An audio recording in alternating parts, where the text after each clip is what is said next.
Bismillahirrahmanirrahim. Assalamualaikum warahmatullahi wabarakatuh. Hai teman-teman, hari ini saya ingin membahas tentang pendidikan karakter. Ini bersumber dari buku Ari Ginanjar, SQ Power.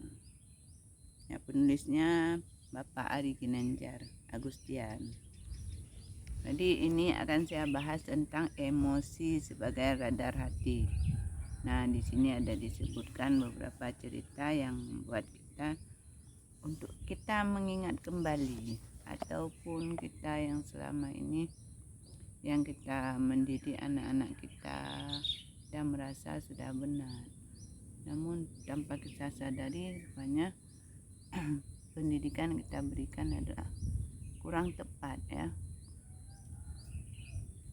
Ini disebutkan di sini ada cerita, saya baca sedikit mungkin biar kita tahu. Igi baru berusia 5 tahun tak kala adiknya lahir ke dunia.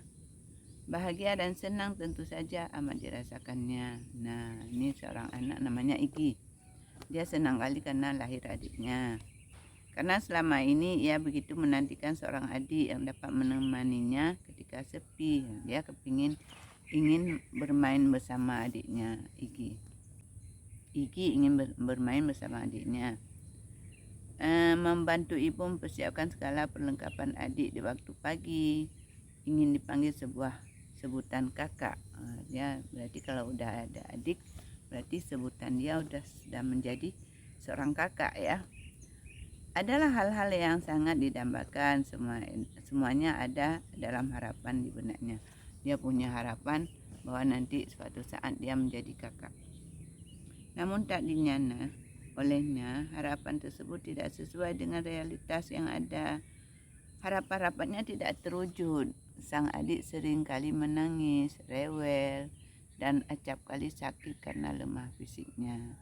Jadi adiknya tidak ceria ya karena kurang sehat. Sering menangis, rewel. Jadi bagaimana ya? Belum lagi segala perhatian sang ibu yang dulu pernah berjanji untuk adil dalam memberi perhatian kepada kakak dan adiknya. Agaknya mulai tak tampak lagi karena ibunya kan sudah sibuk mengurus adiknya yang kurang sehat ya, yang lemah ya. Jadi harapan-harapan dia tidak terwujud. Igi ini sudah tidak sesuai dengan harapannya ya. Dia ada berpikir ketika adiknya lahir dia akan senang bersama, main bersama. Namun ini tidak, karena adiknya sering menangis. Ibunya lebih fokus perhatian kepada adiknya ya. Igi gundah dan sedih. Mereka tidak juga menanggapi kesepiannya. Orang tuanya mungkin sibuk ya, kurang memperhatikan. Ia berusaha sekuat tenaga menunjukkan rasa cinta dan sayangnya. Hampir setiap pagi ia sibuk menyiapkan baju dan diaper yang untuk sang adik, pempesnya tinggi tempat tidur. Dia seperti ini, dia siapkan baju dan perlengkapan adiknya. Malangnya Igi, sang ibu malah menunjukkan sikap marah karena dirinya membongkar isi lemari si adik. Rupanya ia berusaha keras mencari diaper hingga si isi lemari menjadi kacau balau. Ya, karena baju-baju yang udah disusun rapi, berhubung Igi ingin membuat sesuatu yang lebih menarik, yang lebih bagus, rupanya salah. Karena waktu dia tarik baju-baju itu akan terbongkar dan membuat berantakan lemarinya ya. Jadi ibunya jadi marah. Sehingga seisi lemari menjadi kacau balau. Ibu tidak seperti dulu lagi. Nah, ibu sudah berubah ya. Ia hanya sibuk mengurusi adiknya. Sendiri juga kertas-kertas yang bertebaran di meja kerja. Tidak ada lagi dongeng pengantar tidur baginya. Hingga suatu malam ia mengadu kepada Tuhan. Tangan kecilnya menengadah. Igi menangis terisak-isak. Dia menangis terisak-isak yang baru 5 tahun untuk mengadu dalam doanya. Tuhan sayang, Tolong kasih tahu ibu ya kalau aku sayang sama dia. Tuhan, aku kangen dengan ibu. Nah, di doa itu rupanya terdengar oleh sang ibu. Direngkuhnya Igi dalam pelukannya sambil menangis. Sang ibu menyadari kesalahannya. Sang ibunya sudah menyadari dan berjanji untuk selalu memperhatikannya. Jadi Igi selama ini, selama adiknya sudah lahir, ibu sudah berbagi kasih. Jadi kasih sayangnya sudah penuh untuk adiknya, sementara Igi tidak diperhatikan lagi. Setelah membaca kisah sederhana di atas, apakah Anda merasakan sikap-sikap apakah yang ditunjukkan oleh Igi? Sifat-sifat mulia milik siapakah yang berhasil ditunjukkan itu? Siapakah? Bukankah itu Ar-Rahim, sifat yang maha penyayang milik Allah?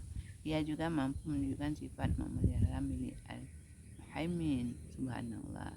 Ternyata kebenaran bisa dari mana saja datang, walaupun dari seorang bocah kecil sekalipun. Itu suara hatinya yang senantiasa menimbulkan respon emosi.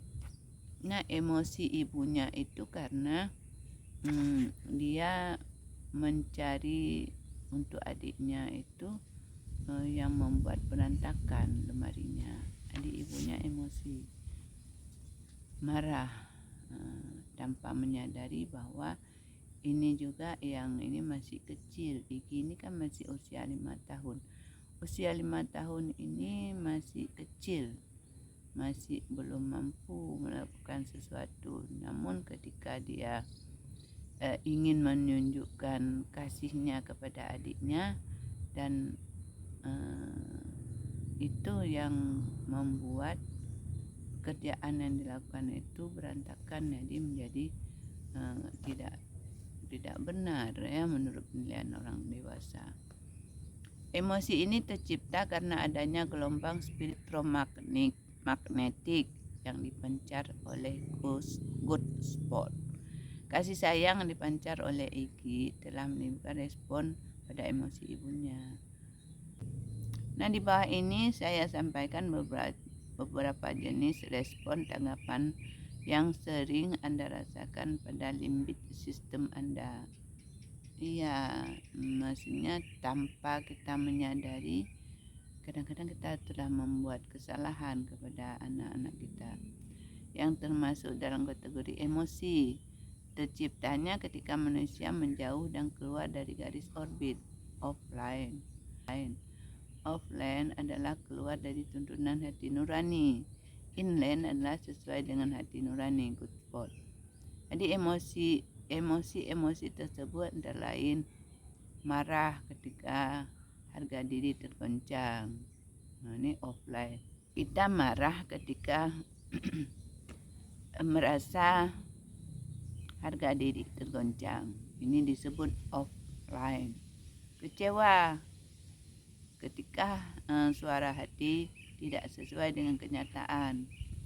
Jadi apa yang kita harapkan dengan kenyataan berbeda. Itu offline juga. Sedih pada saat merasa kehilangan. Menangis ketika godspot bergetar, offline dan inland. Nah, ini menangis ketika ada problema ya. Bahagia ketika suara hati tersentuh, inland. Ini merasa kita bahagia. Merasa damai ketika suara hati menjadi kenyataan. Misalnya kita mengharapkan ini, kalau kita mencapai target ini sudah merasa bahagia ya, damai. Karena yang kita harapkan sudah ada. Termotivasi ketika bersemangat untuk merealisasi suara hati. Ini inline. Terdukung ketika merasa dibantu dan merealisasikan harapan. Bangga ketika suara hati mencapai tujuan dan menjadi kenyataan. Kita bangga ketika mengikuti kegiatan, mengikuti ujian, lulusan terbaik, kita merasa bangga. Terinspirasi saat teringat potensi diri. Nah, ini kan misalnya ada hal-hal yang kita lakukan, kita dapat menginspirasi sesuatu hal yang membuat itu pekerjaan hal yang kita inginkan itu lebih baik. Antusias saat diri merasa mampu untuk merealisasikan suara hati. Kita merasa antusias maksudnya gitu, memiliki semangat ya. Kita antusias mengerjakan sesuatu, kita merasa senang, bahagia, dan mampu membuat sesuatu. Nah, ini disebut juga inland. Merasa aman ketika suara hati terpenuhi. Kesal ketika sebuah kenyataan jauh dari suara hati. Ini offline. Kesal kita menginginkan hari ini tercapai ini, namun tidak tercapai karena sesuatu hal yang kita lakukan. Makanya merasa kesal. Menyesal ketika kesempatan untuk mengaplikasi suara hati terlewatkan. Ini offline. Dan sesungguhnya kami telah menciptakan manusia dan mengetahui apa yang dibisikkan oleh hatinya, dan kami lebih dekat kepadanya daripada urat lehernya. Ini surat Quran surat Qaf 50. Jadi kita lebih dekat dengan Allah dari urat leher kita. Nah, kita harus tahu itu. Makanya setiap saat kita harus ingat bahwa kita sekarang dalam pemantauan Allah. Jadi kalau kita merasa kita dilihat oleh Allah, kita nggak berani mengerjakan sesuatu yang salah. Karena apa? Karena kita ada sedang dilihat oleh Allah.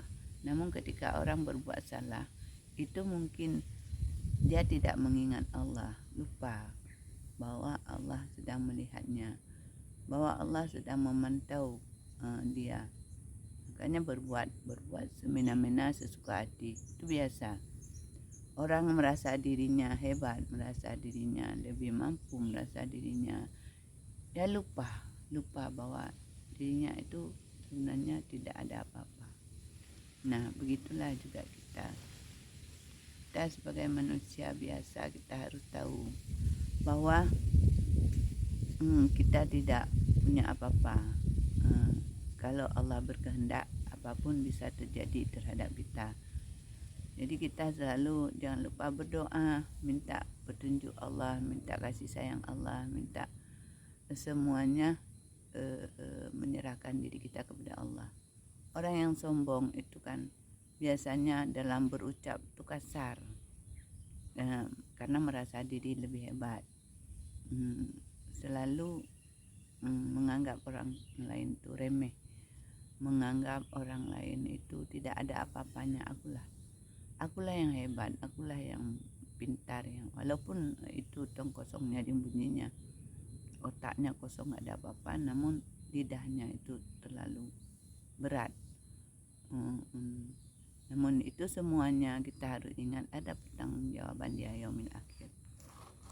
Makanya karakter ini membimbing kita ke dalam sikap-sikap kita untuk memperbaiki yang buruk.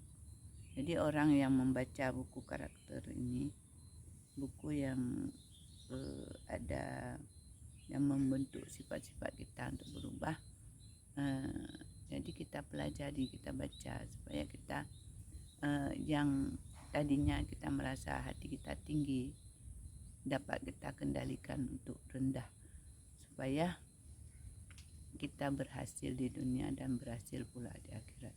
Mungkin ini saja yang dapat saya sampaikan, yang lebih dan kurang saya mohon maaf. Saya akhiri, assalamualaikum warahmatullahi wabarakatuh. Semoga bermanfaat.